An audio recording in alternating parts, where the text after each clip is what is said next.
Whenever you want, Marie. So, Okay.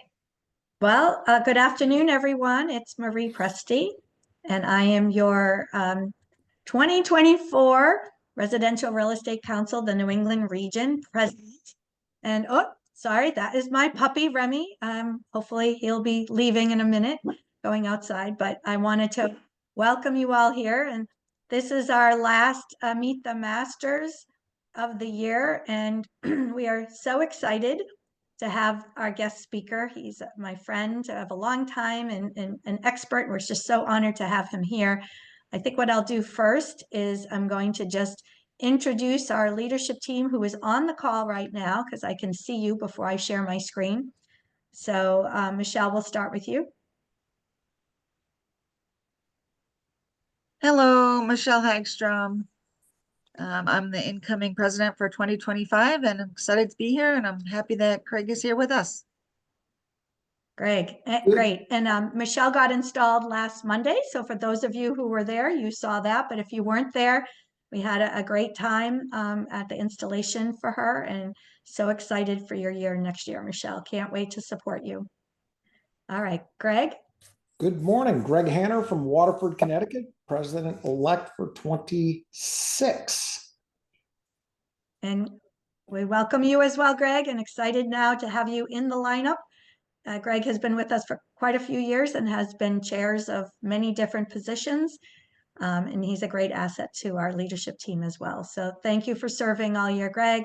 Thank you for serving all year, Michelle. And last but not least, we have Christine. You want to introduce yourself? sure. Christine McClellan, out of Hingham, Massachusetts, and I am finance chair.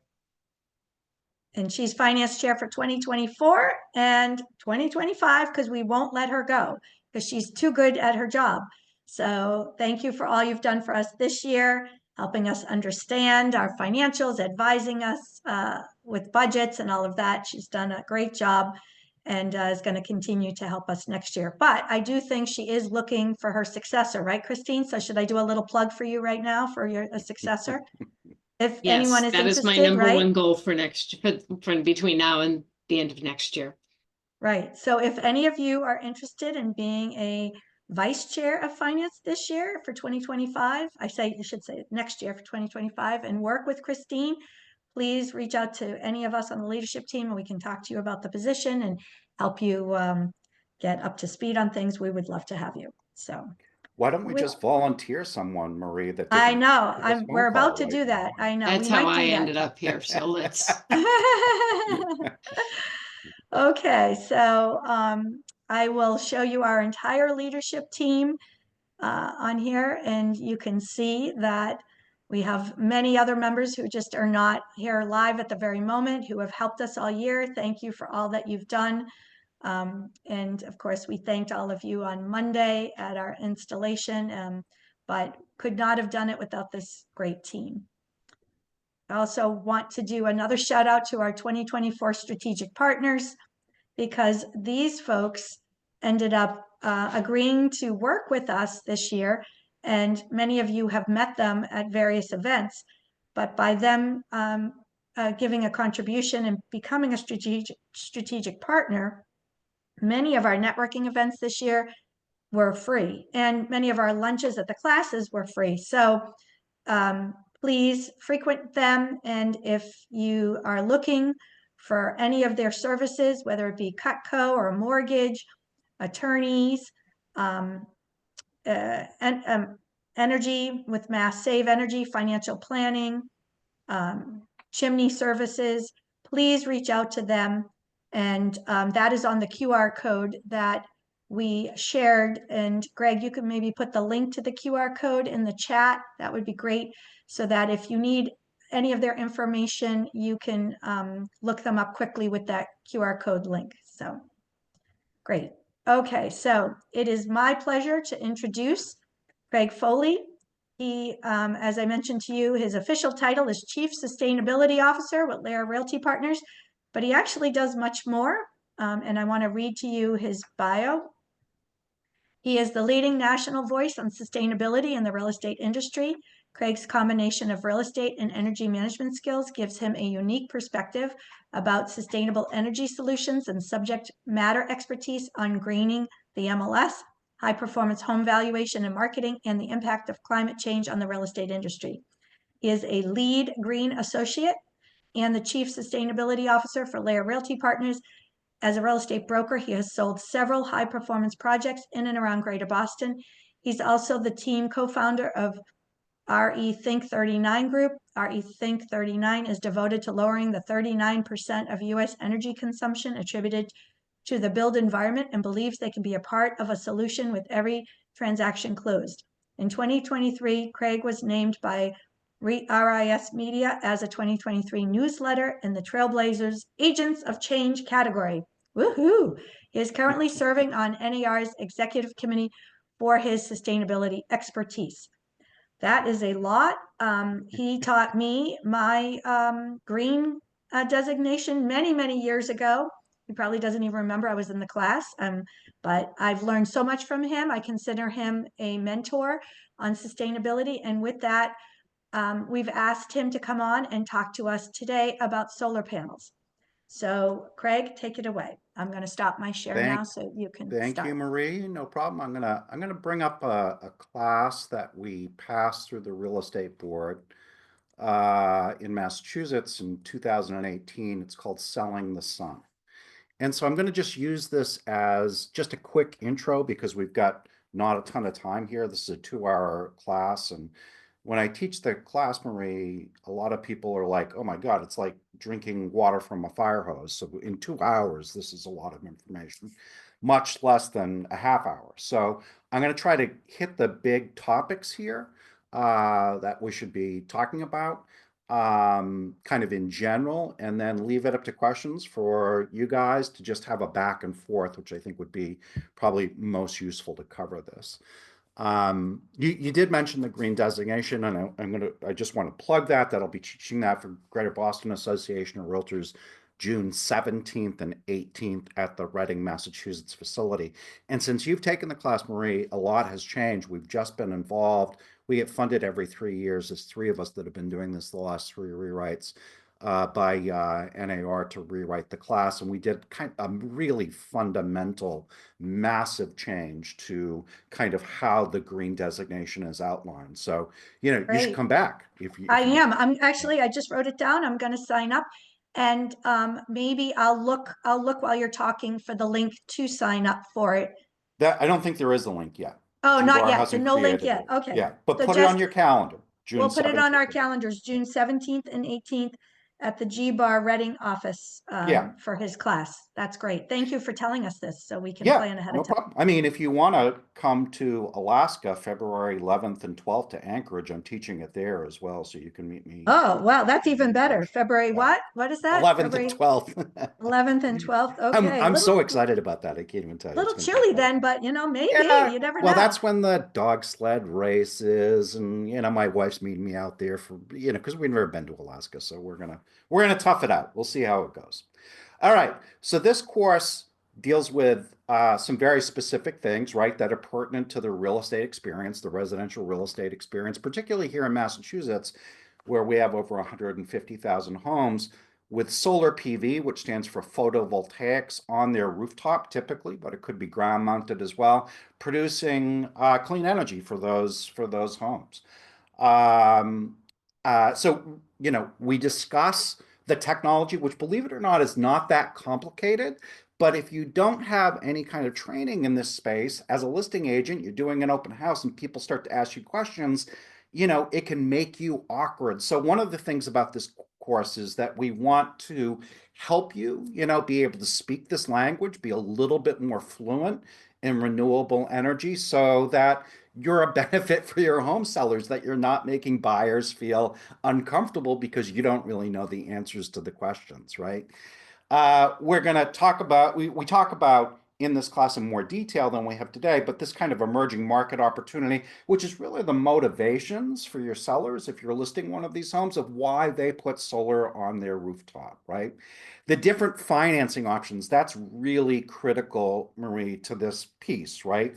So there are, people call them solar leases, but they break down into two specific types, a power purchase agreement and a solar lease. And there's differences between the two of them, particularly from the way Freddie and Fannie and the GSEs look at them, right? And then there's owning the system, purchasing the system outright, or taking a second that you'll pay off by the time you close on your home, which would be conveying host-owned solar PV versus third-party owned solar PV to the new buyers.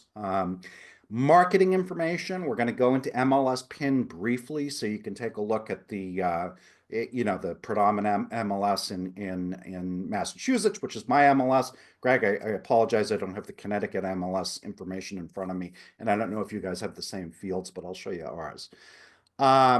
Essential system information that we want to see in the MLS, which you'll see in MLS PIN.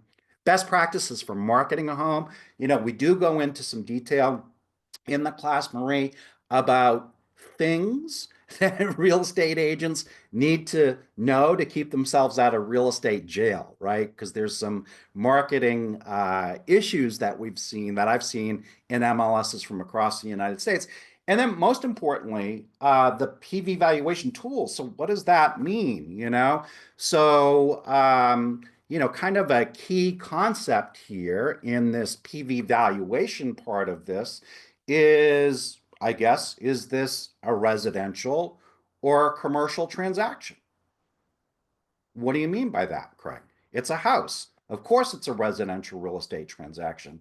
But the homeowner, particularly when they own the home outright, own the solar PV system outright, has invested in a power plant on their rooftop. It's generating energy, electricity, that could heat, light, and cool with the new technologies like heat pump the entire home. This could be a net zero home for all we know. And that power plant on their rooftop is producing income for the homeowner. So that's really important in terms of the valuation process, that last piece that I was talking about, because if it's producing income, we can actually use an income approach to add contributory value for the home seller that owns or is conveying host-owned solar PV at the time of sale. And I just want to deal with this right off the bat, Marie. This is recognized by appraisers in the industry, but there's a process for ensuring that you get qualified appraisers, right? We can't pick a specific appraiser anymore. We know all about that, but we can demand qualified appraisers as listing agents. And there's a set of appraisers, and I noticed Leader Bank was one of your sponsors in your screen, Marie, that you set up. I know that they've got a couple of great qualified appraisers on their rolls. Appraisers that have gone through the Appraisal Institute's Valuation of Sustainable Buildings program. So there's a 3-course set for appraisers to be accredited as valuation of sustainable buildings professionals, right? And one of the classes that they take is on solar PV and valuation. So if you demand a qualified appraiser, which a listing agent has the right to do, we don't have the right to pick a specific appraiser anymore. We know all that because of the Dodd-Frank and the mortgage meltdown, but we can demand a qualified appraiser. We can demand an appraiser that's gone through the Valuation of Sustainable Buildings program, in which they will recognize, using the tool that I'll show you briefly at the end, the PV value tool, to add that contributory value. And whether you're in a hot market and you can list it at contributory value price, or in your cold market and maybe you've got $20,000 of contributory value because of the remaining life of the solar PV system, that could save a deal in a tight marketplace where appraisers are starting to maybe start to drift down at some point, right? So there's a lot of different nuanced ways that you can use these tools to protect your seller, right? To make sure that they're getting everything that they should from the system. So that's kind of the big picture piece of this, Marie. I'll hit these again, but feel free to jump in with questions. So the second part of this is the parts and the pieces. Pretty simple to understand what this is. It's not really that complicated. The big thing is about the inverter. That's the thing that changes the DC power on the solar PV system into AC power that we can use in our home. And I'll share this with you, Marie, at the end. I'll send this out to you as an email, as a PDF, so you can send the whole deck out to everybody. Section 3 is to own or not to own, right? That's the question, right? Do you want to enter into a solar lease or a power purchase agreement, or do you want to purchase the solar system outright? We have some great charts in here about the difference between direct ownership and third-party ownership. I'll give this to you real simple, Marie. Whoever owns the system has all of the rights and all of the obligations. So they get to take advantage of the 30% investment tax credit, whoever owns the system outright. But you also are in charge of upkeep, obviously. And then we go into marketing strategies, as I mentioned before, things that you need to know to keep yourself out of real estate jail. Here in MLS PIN are the fields in the power production category. So what's interesting here is when you go to a new listing, it's this checkbox over here on the right, unspecified, pops up automatically in PIN. But once you move it to seller PV, seller owned, or third party owned, then this drop down menu appears, Marie, and it's all in red. You know what that means, right? That means you have to fill in these fields. Well, unfortunately, what we see most of the time, listing agents, they're in a rush. They have no idea where to get this information, right? How do we find it? Where do we get this stuff? And so they move this back to unspecified, and the worst thing happens in the entire marketplace, right? The sale never gets recorded, so the information that we need on comps for these properties is never recorded properly. So I'm going to give you a real quick look at a tool that's just super important, Marie, where you can find the information readily available. And can you see I'm on MLS PIN now? Yeah. So there's this thing, the Green Building Registry, greenbuildingregistry.com. This is Melrose. This is the community that I live in. Look, I'm going to scroll down. Now, these are homes in Melrose. We have like 6,000 residential homes. And look, 662 have done substantial green building improvements. This market is there, but look, it's kind of cool because I can scroll down. I can scroll down to my home, which is listed on the Green Building Registry, which is right over here. But I'm going to click on my neighbor across the street at 960 Main Street, apartment 2. That's who owns this solar PV system. And look what pops up. Renewables. So it's got solar PV. It's a 6.08 kW system. And all of that information that's required in MLS PIN is found right here in the Green Building Registry. It was installed in 2017. The size of the system is a 6.08 kW system. It's owned by the seller. Its estimated power production is 9,477 kilowatts for the last year. That is exactly the information, Marie, that when we go back to here, right, is required in MLS PIN. So, and then marketing. So, look, we've got, like I said, I get going on about this stuff, Marie, and solar PV can be a long sentence for me. But so just with those basics, do you all have any specific questions that you'd like? I just open up the mics and feel free to pound me with questions. All right. So, well, does somebody have a question? I have a question already, which is, you mentioned there was capacity and then the other one was production. What is the difference between those two? So yeah, you're going into the details now. I'm willing to bet, Marie, because I know that you're interested in buying a system, a solar PV system on your home, which of course, when you get to that point, you want somebody to help review those for you. I will absolutely do that with you. So you're asking about two specific types of leases that warranties that come with solar production panels. There's a so the top says 19,000 annual power production. Yes, yeah. And the next field said production capacity. Right. So yes, and that is the size of the system in the PV value tool. I can't bring up split screens. I'm not that smart, Marie. But if we went back to the Green Building Registry, that would be the 6.08 kW, kilowatts, right? That's in the Green Building Registry. And the annual power production is in kWh. That is also included in the Green Building Registry as either estimated or actual power production. So that was that 9,377 kilowatt hours of power produced, all there in that Green Building Registry. Great So question. is that power production capacity a monthly number? No, that's an annual number. Annual number, okay. Yes. Okay. Yep.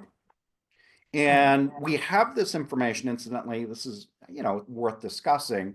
The Massachusetts Clean Energy Center, Mass CEC, actually houses the records for all residential and commercial real estate transactions in the state of Massachusetts. They were authorized to do so because back in the early days of solar, the state offered a credit called the Solar Renewable Energy Credit, which was very lucrative for homeowners that installed systems before 2018. They last for 10 years, and we needed something to be able to verify the annual production of those systems in this SREC auction marketplace that happens quarterly. And if you own a solar PV system and you installed it before 2017, you know what I talk about because you get a check on a quarterly basis from your utility company for $250, $500 a quarter, right? For this Massachusetts state incentive that was offered through the end of 2018. But the SRECs are not offered anymore, correct? Correct. Yes. Yeah. There is a smart incentive. National Grid has run out of that money. There's still a little bit money from Eversource, but the SREC program disappeared because the state realized we were over incentivizing homeowners for putting solar PV on their rooftop. That happened because there was a radical drop, Marie, in the price of solar over the, particularly from 2008 to 2018, when homeowners were installing a 5 kW system on their rooftop. Back in 2008 would have cost you um, um, 10 cents per watt installed, which would have been a $5,000, a $50,000 incentive. That has, price for it. That price has dropped down to 3.5 cents now. So for a 5 kilowatt system, you're paying like 17.5 these days. And part of the reason for that SREC program was to incentivize sellers to get to a 5 to 7 year window where the return on investment made sense. And that was when we saw a lot, the numbers are very clear that 5, 6, 7 year period was when the return on investment was that strong. That's when sellers tended to say, you know what, I think I'm going to purchase this outright rather than get a solar lease or a power purchase agreement. There's nothing wrong with third-party leases in general. I've seen a lot of good ones, but in my feeling is, Marie, if a homeowner has the opportunity to purchase the system outright, that would be my preference for a lot of different reasons. And how about maintaining that if you own it outright? What do you do to, what if something breaks or what have you? What do you do? Yeah, that's an excellent question. So let me just see if I can find the parts and the pieces so we can just describe this. First of all, there's no moving parts except for electrons here, right? Now there are some ground-mounted systems that are fairly complicated that you see in commercial settings that actually the panels track the sun, Marie, over the course of the day to increase the efficiency. I've never seen that in a residential system. It's all fixed on a roof or fixed ground mounted. So there are no moving parts. So that's good, right? That there aren't moving parts, there's less maintenance. We live in the Northeast. Now, if you live in Texas, I just taught the course for Texas realtors earlier last month. And, they get a lot of dry times. They get dust built up. You have to take a hose to the solar panels on the rooftop if there's a significant amount of dust built up. In Massachusetts, we get plenty of rain, snow. The snow melts right off this stuff because most of the panels these days are black. And we don't really have to do a whole lot of maintenance. If things break down, though, If an individual panel breaks down, you can see there are 2 arrays here of 9 panels apiece. They're connected to an inverter. Each one of those panels could break down over time. It has happened. The inverter for a central or a string inverter like this one has usually a 10 to 12-year warranty. So you can expect to replace that at some time if it's outside the life of the warranty, which probably costs about $2,500 to replace. But now more and more, we're seeing, Marie, that solar panels have their own individual inverters. They're called microinverters. I like this. They make the panels a lot more efficient, and they have the same warranty as the panels themselves, which is typically 25 years. So those things all could break down, right? You get a real-time device to be able to track your energy on an energy management storage system that you can connect to your phone, to your computer. My brother-in-law lives in Brattleboro, Vermont. There's nothing he loves more than sitting down, drinking a beer, and watching the solar PV production in real time on his computer. You can actually see the sunlight generating power on your solar panels down to individual panels, right?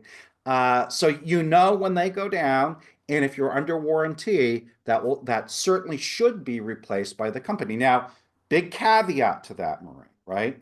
Right now, I thought it was the best manufacturer of solar panels in the United States.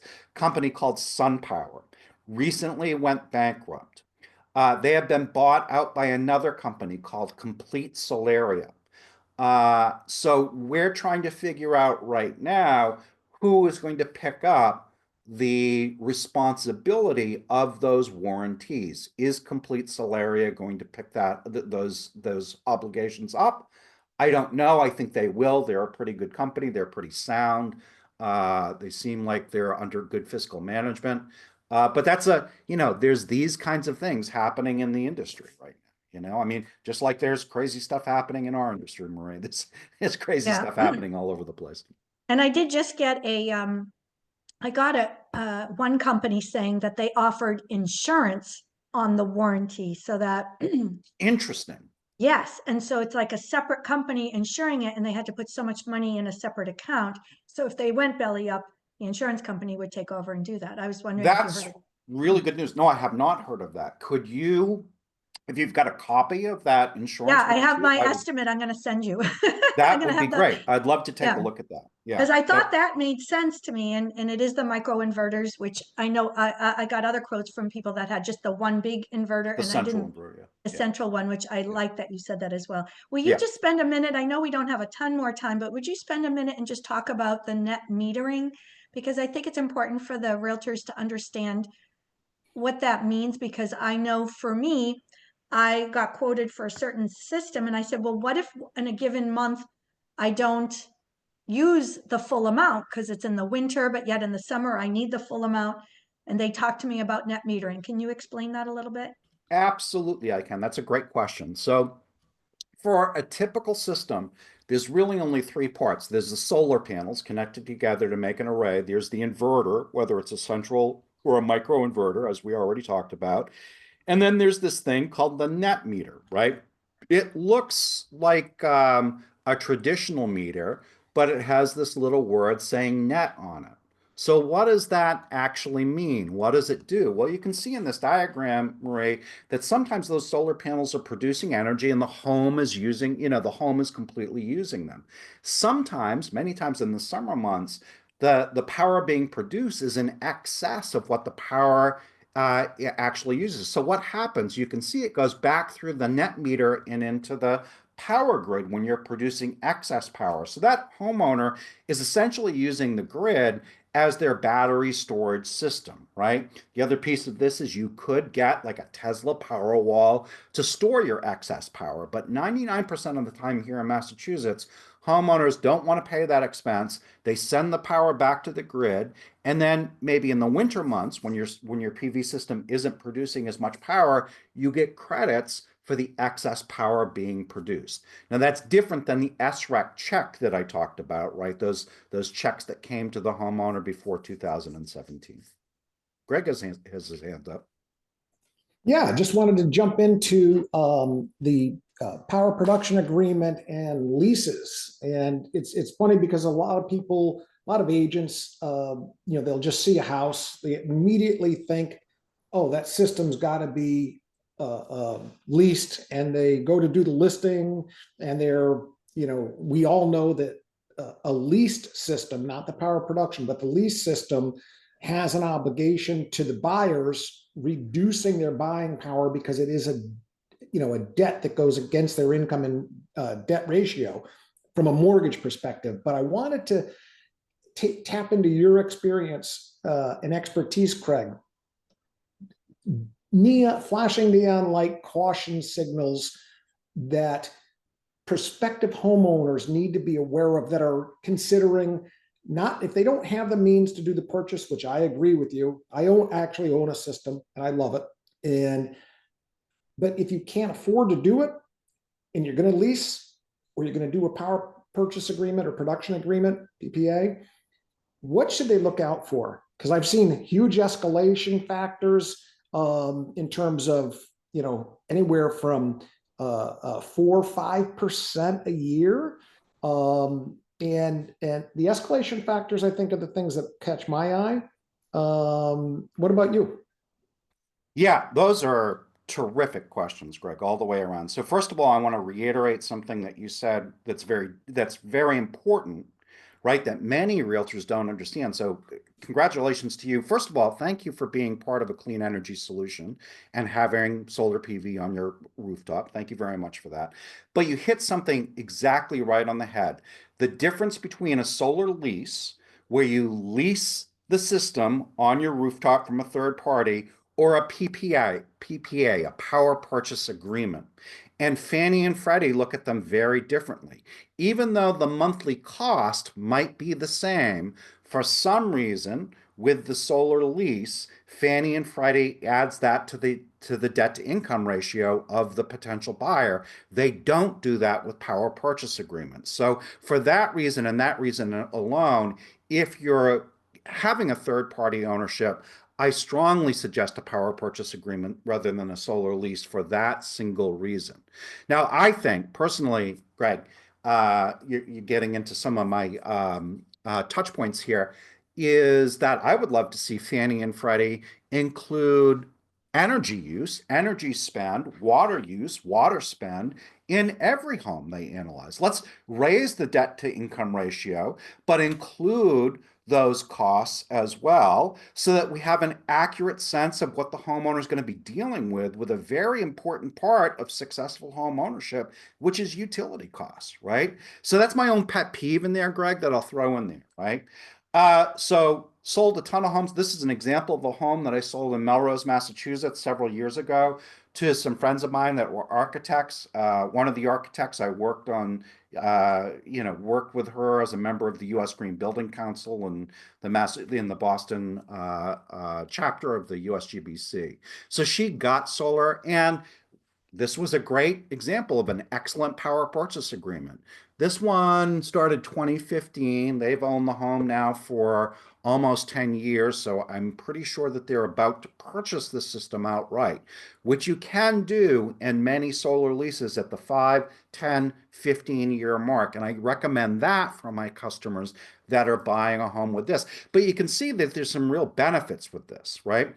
First of all, they're paying 12 cents per kilowatt hour. We'll get into the escalation rate in just a second. Greg, that was another great question. But right now, Massachusetts customers in National Grid territory are paying 34 cents per kilowatt hour. That's between the delivery, that's delivery and. Yes, So, exactly right. And that's Yep. a great point. Yeah. So, and this one has an escalation rate of 2.9%, which I'm very comfortable with. I have seen power purchase agreements recently with the same kind of thing, 4.5%. I think that's egregious, personally. And in fact, we had to get, so I work for LAER Realty Partners. I'm the Chief Sustainability Officer. I get calls on a weekly basis now from our agents saying, Greg, help me. What am I doing? I'm listing this home. And in this particular case, it was a really sad example of a home seller. And this, I'm seeing this happen, particularly over the last couple of years. right? Where the Chinese tariffs have kicked in, where the interest rates went up, and solar companies with a lot of venture capital are really going with some very aggressive sales practices right now. So I just want to put that out as a caveat to everybody to be careful in this environment, particularly when you get to solar leases and power purchase agreements. But that was an example of those high escalation rates. We had to convince the home seller to, so first of all, also the power purchase agreement rate was 40 cents per kilowatt hour. It was just egregious. It was egregious all the way around, right? So, you know, the attorneys, the listing agent, myself, the seller, we got on a Zoom call to talk about what their options were. And the best option was to pay down the lease agreement to 23 cents per kilowatt hour and remove the escalation rate entirely so that the home buyer could feel comfortable picking up the solar lease. So that kind of negotiation can happen out there. And again, over the last couple of years, I've seen examples of this. It's not all of the time, but I've seen specific examples of it, Greg. You're very smart. You're 100% on top of stuff in terms of helping your potential buyers figure out what the heck is going on with these things. Right, and that PPA 2.9 or higher, I think that can be negotiated down. And I just sold a house You can pay now, yeah. where a woman got a system in 2009 or 10. She paid about $4,000, and it was fixed for the whole life of the system, 20 years. It was either 20 or 25 years, but she was fixed at 14 cents a kilowatt, and we're over 30 cents combined now. Yeah, sweet. So fantastic. And just because the life of the system, warranted life most of the time is 25 years, it doesn't mean that these systems won't last for more than 25 years. We're starting to see that now in the marketplace, actually, power production being still ongoing and working, So yeah, that's a great example. I mean, you can negotiate with these solar firms about things like escalation rates, for instance. It will be a buy down price though, and it was painful for the seller of this particular, sad set of examples. It was the worst case I have ever seen in literally thousands of transactions I've taken a look at this point with solar PV on the rooftop. And remind everybody, if you own it outright, what tax credit do you get as a homeowner? Well, that is just a fantastic and appropriate question. You get, through the Inflation Reduction Act, currently a 30% investment tax credit. So for those of us that have, for those of us that have had great years like you, Marie, right? You're always looking to reduce your tax burden because we're independent contractors, right? We hate April 15th. Well, let's say I invest in a $20,000 system to put on my rooftop. I pay that out of pocket, or I take a second out, however if I decide to finance, I own it, right? So I get to take 30% off from that money. 30% of 20,000 bucks is 6,000 bucks off from what I owe the federal government the next tax year, right? That's a pretty powerful incentive if you have any kind of a tax burden. And in Massachusetts, there's an additional $1,000 state exemption from your taxes as well. And there is no sales tax in Massachusetts for the purchase of solar PV systems as well. So there's a lot of ways that the state is trying to and the federal government is incentivizing this. That was done through the Inflation Reduction Act, the IRA. And there's a great tool here from Rewiring America. If you go to rewiringamerica.com or you Google Rewiring America and Inflation Reduction Act calculator, this calculator will pop up and it will give you all kinds of incentives that the federal government currently is incentivizing for homeowners to green up their property, to make their property more resilient to a changing climate. Now, we are worried. I'm very worried about this, and I'm trying to address this with my role at National Association of Realtors and the American Property Owners Association, that the next administration coming in may be looking to pull these tax credits from homeowners. I think that would be atrocious, personally, Marie. Not that I don't respect some of the things that the next administration will do, but I think this would be atrocious for successful home ownership in the United States of America. This is a huge benefit as we think about a changing climate, making our homes more resilient to a changing climate, making our homes more energy efficient, being able to take advantage of renewable energy solutions. We need to keep this tax credit in place. But hopefully this won't disappear in 2025 in a worst case scenario. So do go to this Inflation Reduction Act calculator and just pop in your information and see what pops up. You might be amazed at the way the federal government is willing to help you invest in greening up your home. Great question. Great. Well, listen, thank you so much for your time. We know it was super quick, but you gave us a really good overview in a very short amount of time. Please sign up for Craig's green designation certification course in June. And do you teach any CEU credits as well? I think you said you did, so right? with 2 the I teach a bunch of them selling the sun, and we've got a ton of CEU credits in the state of Massachusetts that really do talk about all of the stuff that we talk about on behind the meter energy efficiency solutions, etc. But yeah, I teach CE classes all over the state. If this is attractive to anybody and they'd want the full two-hour CEU, contact your continuing ed provider, your local association. They know where to get a hold of me, and we can do the full 2-hour class on this so you can get the full Great. information. Excellent. Yeah. Thank you so much. You got it. And the slide deck, you said you'll email to me as a PDF so we can maybe email it out to our members. And your contact info is in there if anyone has any further questions, right? Yep, you got it. Awesome. Thank you again. Really appreciate it. Sure, my pleasure. All right. And everyone have a great holiday season. And Michelle will be picking up in January. And we do have our probate course. I want to just give a quick plug to on January 13th. It's going to be in Auburn, and it's a probate certification class.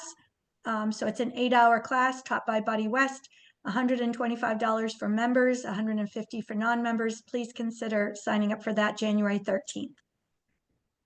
All right. Thank you so much.